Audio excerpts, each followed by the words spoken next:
जय श्री कृष्णा। राधे राधे। आज आप सुनेंगे जेठ माह की पूर्ण फल देने वाली बुधवार के दिन श्रवण करे 5 व्रत कथा। अगर मेरा कहानी आपको अच्छा लगा हो तो देवमुनि शर्मा की चैनल को सब्सक्राइब कीजिए, वीडियो को लाइक कीजिए और दूसरे के संग शेयर कीजिए। अब सुने विनायक जी की कहानी। एक बार गणेश जी एक छोटे बालक के रूप में हथेली में चावल और चमचे में दूध लेकर निकले। वो हर किसी से कह रहे थे कि माई मेरी खीर बना दे, माई मेरी खीर बना दे। हर किसी से छोटे गणेश कह रहे थे माई मेरी खीर बना दे, माई मेरी खीर बना दे, लेकिन किसी ने नहीं सुना छोटे गणेश की बातें। एक बुढ़िया माई अपने दरवाजे पर बैठी थी। उसने कहा, लाओ बेटा मैं बना दूंगी। वो छोटा सा बर्तन चढ़ाने लगी। तब गणेश जी ने कहा कि दादी माँ छोटी सी भगौनी मत चढ़ाओ, तुम्हारे घर में जो सबसे बड़ा बर्तन हो वही चढ़ा दो। बुढ़िया माई ने वही चढ़ा दिया। वो देखती रह गई कि वो तो पूरा भर गया है। गणेश जी ने कहा, दादी माँ मैंने नहा कर आता हूँ। खीर तैयार हो गई तो बुढ़िया माई ने पोते पोती खीर खाने के लिए रोने लगे। बुढ़िया ने कहा, गणेश जी आपके भोग लगाना कहकर चूल्हे में थोड़ी सी खीर डाल दिया और कटोरे भर कर बच्चों को दे दिया। पड़ोसिन ऊपर से देख रही थी। बुढ़िया माई ने सोचा यह चुंगली कर देगी, सो कटोरा भरकर उसे भी पकड़ा दिया। बेटे की बहू ने चुपके से एक कटोरा खीर खाई और कटोरे चौकी के नीचे छुपा दिया। अब भी गणेश जी नहीं आए। बुढ़िया माई को बहुत भूख लग रही थी।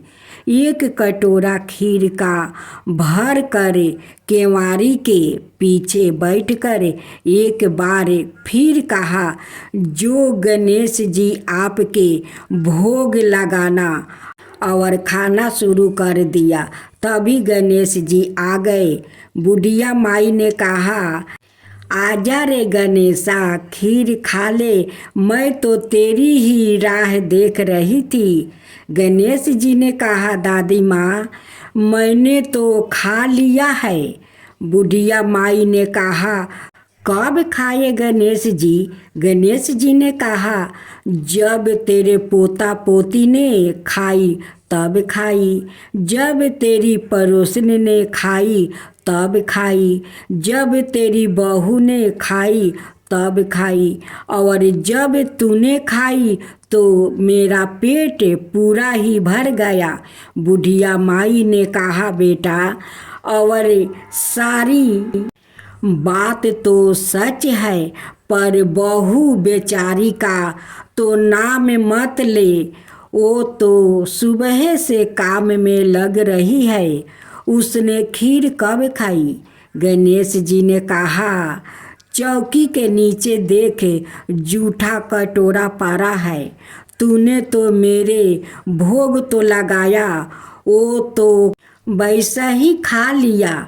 बुढ़िया ने कहा, बेटा घर की बात है, घर में ही रहने दो, बची हुई खीर का क्या करूं? गणेश जी ने कहा, नगरी में जिमा दे। लोगों को न्योता दिया तो सब हंसने लगे। बोले, कल तक तो खाने का पता नहीं था, आज नगरी जिमाएंगे। फिर भी लोग आए और ठाठ से जिमे। नगरी जिमा दी तब भी बर्तन पूरा भारा था। राजा को पता लगा तो बुढ़िया माई को बुलाया और कहा, क्यों बुढ़िया माई, ऐसा बर्तन तेरे घर अच्छा लगे? यह हमारे घर में अच्छा लगेगा। बुढ़िया ने कहा, राजा जी आप ले जाओ। राजा जी ने खीर का बर्तन महल में मंगवा लिया। लाते ही खीर में कीड़ा मकोड़े बिच्छू किलकिला रहे थे और दुर्गंध आने लगी। राजा जी ने कहा, बुढ़िया अपना बर्तन आपस ले जाओ, तुझे हमने दिया। बुढ़िया माई ने कहा, राजा जी आप देते तो पहले भी कभी देते। यह बर्तन तो मुझे मेरे गणेश जी ने दिया है। बुढ़िया माई ने बर्तन वापस लिया। लेते ही सुगंधी खीर हो गई और आकर बुढ़िया माई ने गणेश जी से पूछा, बची हुई खीर का क्या करूं? गणेश जी ने कहा, झोपड़ी के कोने में खोद कर गाड़ दे। उसी जगह सुबह उठकर वापस खोदेगी तो धन का 2 बर्तन मिलेगा। ऐसा कहकर गणेश जी अंतर्ध्यान हो गए। जाते समय झोपड़ी के लात मारते गए तो झोपड़ी के स्थान पर महल हो गया। सुबह बहू ने खुरपे लेकर पूरे घर को खोद दिया तो कुछ भी नहीं मिला। बहू ने कहा, सासू जी थारो गणेश तो झूठे हैं। सास ने कहा, बहू हमारे गणेश झूठो तो नहीं है, ला मैं खोद कर देखूं। वो सुई लेकर खोदने लगी तो टन टन करते 2 धान के बर्तन निकल आया। बहू ने कहा, सासू जी गणेश जी तो सच्चो ही है। सास ने कहा, गणेश जी तो भावना के भूखे हैं। हे गणेश जी, जैसा तुमने बुढ़िया माई को दिया वैसा ही सबको देना।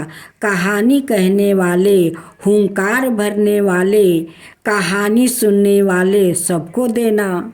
गणेश जी की जय हो, गणेश जी की जय हो। अब सुने कृष्णा भगवान की कहानी। एक दिन मैया यशोदा दही मथ कर माखन निकाल रही थी।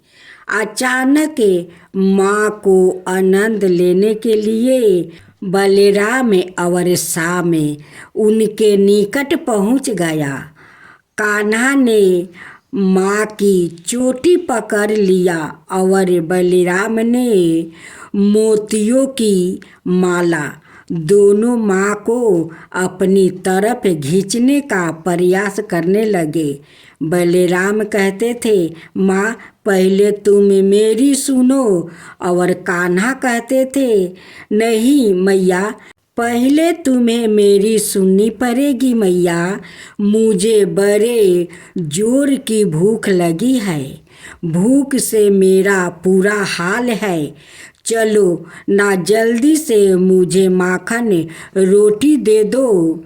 देखो ना आज मैं खेलते खेलते बिल्कुल ही थक गया हूँ। मैं माखन रोटी खाकर जल्दी सो जाना चाहता हूँ।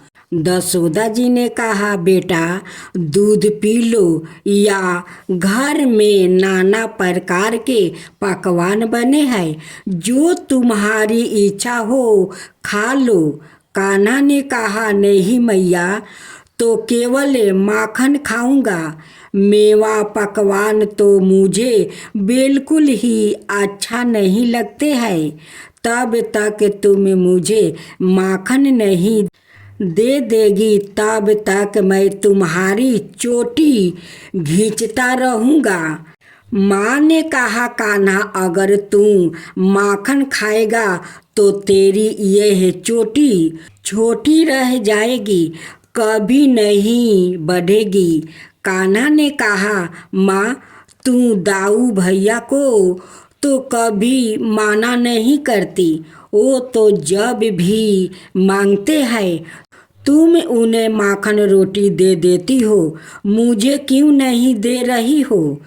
माँ ने कहा, कान्हा देखो, पहले मैं दाऊ को भी माखन रोटी नहीं देती थी, वो भी मेवा पकवान खाता था और दूध पीता था, तभी तो उसकी चोटी लंबी चौड़ी है।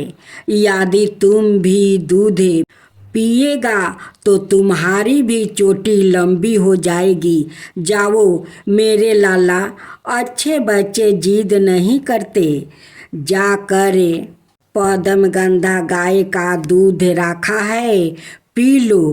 कान्हा ने कहा, माँ तू झूठ बोलती है, कितनी बार तो मुझे दूध पिलाती हो, गाय मेरी चोटी बिल्कुल नहीं बढ़ी, आज तुम्हारा बहाना नहीं चल सकता है, तुम्हें मुझे माखन रोटी देना ही पड़ेगी। मैया ने कहा, कान्हा दाऊ अब 12 हो गया है, इसने तुमसे अधिक दिनों तक दूध पिया है, इसलिए दाऊ की चोटी बढ़ गई है। जब तुम भी उतना ही दिनों तक दूध पी लोगे तब तुम्हारी भी चोटी उतनी ही बढ़ जाएगी। कान्हा ने कहा, मैया यह सब अब मैं नहीं सुनूंगा, तुम साफ साफ बताओ, मुझे माखन रोटी देती हो कि नहीं। यदि तुम्हें माखन रोटी नहीं देगी तो आज से ना मैं तुमसे बोलूँगा और ना तुम्हारी गोद में ही आऊँगा। अब दाऊ ही तुम्हारे पुत्र है, मैं भाला तुम्हारा क्या लगता हूँ।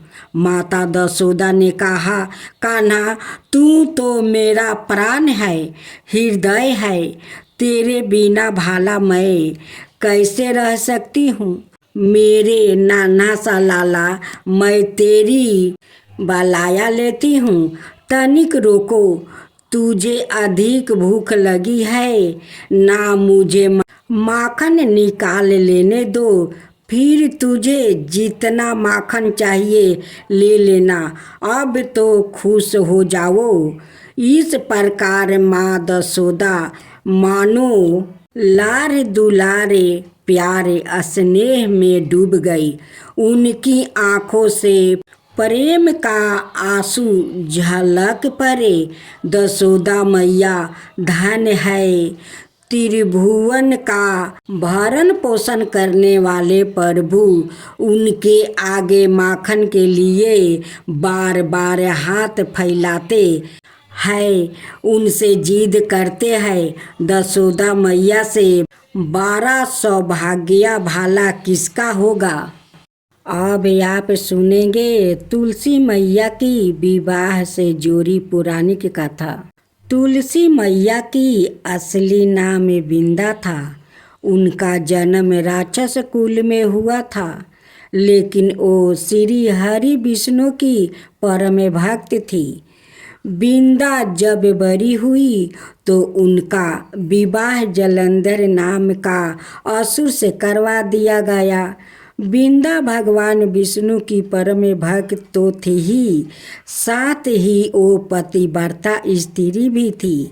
उनकी भक्ति और पूजा के कारण उनका पति जलंधर अजय होता गया और उसके चलते उसे अपनी शक्तियों पर अभिमान हो गया और उसने स्वर्ग पर आक्रमण कर देव कन्याओं को अपने अधिकार में ले लिया। इससे क्रोधित होकर सभी देव भगवान श्री हरि विष्णु की शरण में गया। जलंधर के आतंक का अंत करने की प्रार्थना की, परंतु जलंधर का अंत करने के लिए सबसे पहले उसकी पत्नी बिंदा का सतीव्रता भंग करना आवश्यक था। भगवान विष्णु ने अपनी माया से जलंधर का रूप धारण कर बिंदा के पतिव्रता धर्म को नष्ट कर दिया और उसके परिणाम स्वरूप जलंधर की शक्ति छीन हो गई और वो युद्ध में मारा गया। लेकिन जब बिंदा को श्री हरि के छल का पता चला तो उन्होंने भगवान विष्णु से कहा, हे नाथ, मैंने आजीवन आपकी आराधना की है, आपने मेरे साथ ऐसा कृत्य कैसे किया? इस प्रश्न का कोई उत्तर श्री हरि नहीं दे पाए और तब बिंदा ने भगवान विष्णु से कहा कि आपने मेरे साथ एक पाषाण की तरह व्यवहार किया है।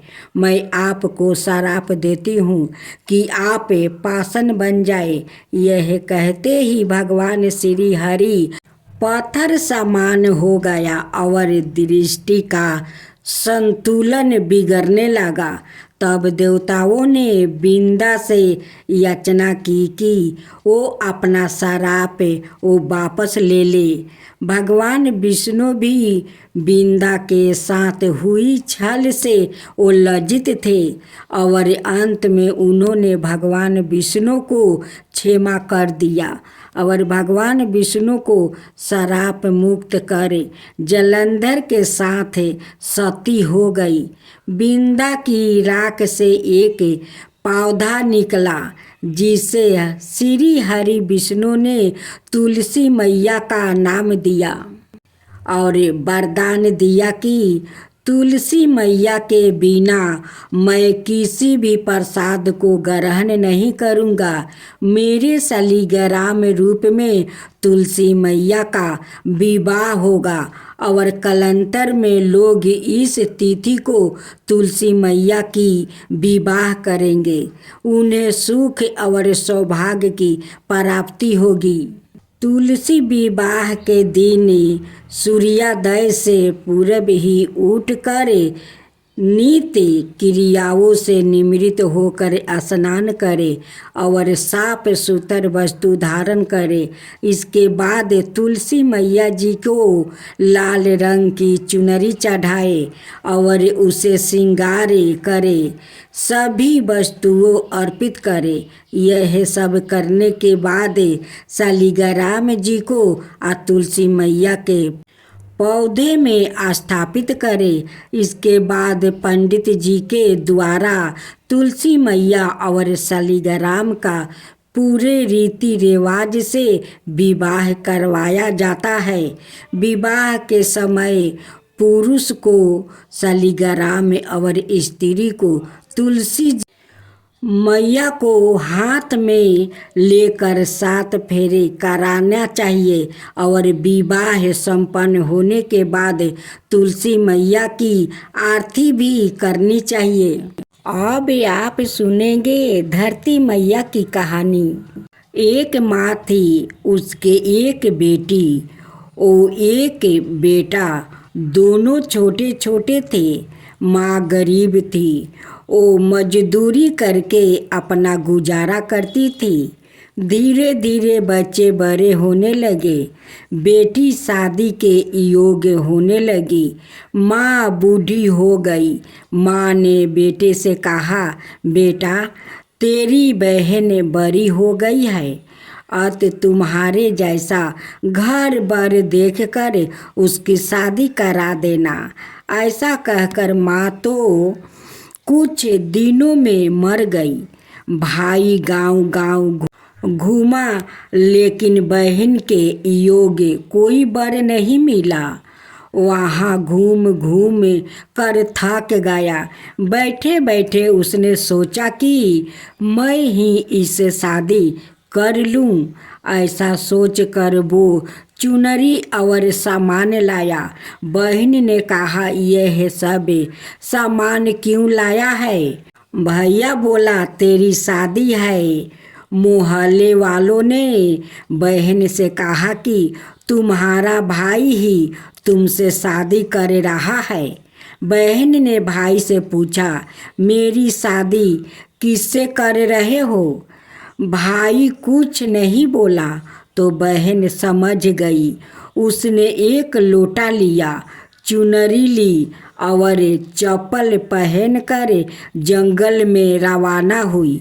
गाय के ग्वालों ने पूछा, वन में क्यों जा रही हो? वो कुछ नहीं बोली। वन में जाकर धरती माँ को पुकारने लगी।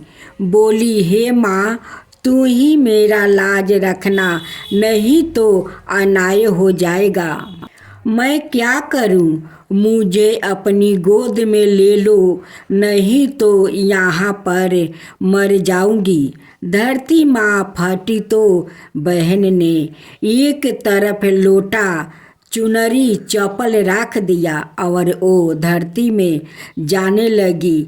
इतने में दौड़ता हुआ भाई वन में आया और ग्वाला से पूछा कि उसकी बहन किस तरफ गई है। ग्वालों ने कहा, तेरी बहन उधर गई है। वो बहन बहन पुकारता हुआ दौड़ा तो बहन धरती माता के अंदर समा रही थी। थोड़े बाल बाहर दिख रहा था। उसने बहन के बाल मुट्ठी में पकड़े और रोने लगा। बहन, तू सत्य के लिए धरती माँ की गोद में समा गई। मेरी बुद्धि भ्रष्ट हो गया था। माँ का वचन निभाने के लिए मेरे जैसा कोई वर नहीं मिला, इसलिए ऐसा विचार आया। पर धरती माँ ने सत्य के लिए बेटी को अपने में समा लिया। जो बाल बाहर थे वो दूब हो गया। इसलिए औरतों कहानी सुनती है और एक लोटा पानी, चप्पल, चुनरी एक बर्तन में हरे मूंग का एक लड्डू कुंवारी कन्या को देती है। उसको धरती माता सुखी रखती है। बोलो जय धरती मैया की, जय धरती मैया की।